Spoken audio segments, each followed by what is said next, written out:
So, I'm starting to believe that the whole meaning of life is that God was bored and created this reality. I don't think there's much more meaning to this reality than that. This is a giant video game to pass the time for source energy. Let me explain. Think about the worst punishment ever.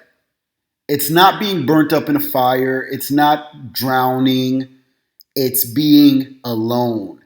Because when you're alone, you are totally bored, utterly bored. In fact, boredom and being alone is such a bad punishment that some people consider solitary confinement, what they do in prison to the prisoners, as cruel and unusual punishment.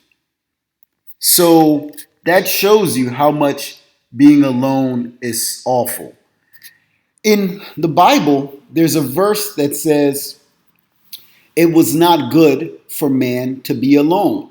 So when God created Adam, the reason he created Eve and all these animals is because the man was alone.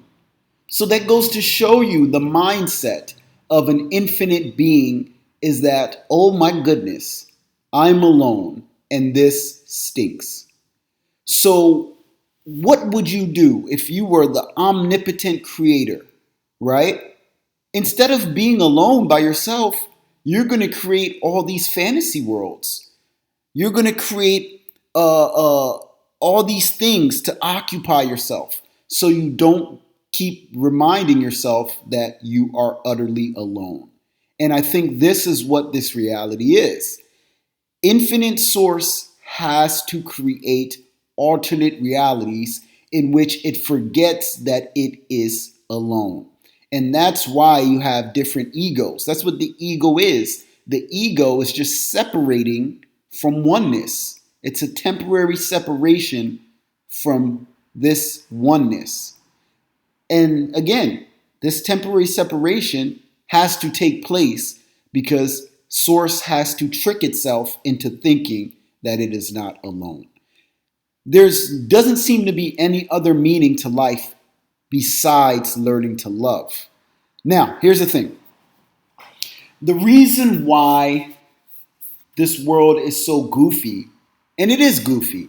I mean, look at the laws that they're proposing right now. Look at the stuff that goes on in the world. It is ridiculous. It's almost like a satire of itself. And that's because Source wants you to know that it's a satire of itself. Because this thing is not serious. It's just a way for Source to kind of pass the time, so to speak. You know? Yeah, so that's what I think. But here's the thing. Even though this reality is here to pass the time and stuff like that, even though that's the case, underlying everything is love. Okay? That's why when you meditate or you take psychedelics, right? When you peel back the layers, you realize that it wasn't that serious to begin with. That's why people, when they meditate or they take psychedelics, they come back in like a whimsical nature. They laugh, they giggle because they're like, I see this is just a giant video game for Source energy. So I just challenge everybody to keep that in mind and to, let me know what you think about that. But I really think that's the case, man. I really do think that's the case. Think about it. What other reason would Source create this? Source doesn't have to learn lessons, right? If you're the ultimate being, what lessons do you need to learn? You know, when we hear of near-death experiences and the higher beings say you have to go back to learn lessons, that doesn't even make sense. What lessons do you have to learn?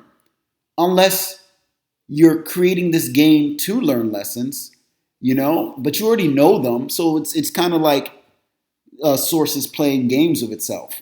Think about why humans love video games. That's because that's a reflection of what Source energy likes. Video games are a lot of fun. In every human, in every animal, mammals at least, they love playing games. Games are an inherent part of our nature. So that's more evidence that source energy likes to play games, and this is a giant game, you know? So let me know what you think. Take care, y'all. Holler.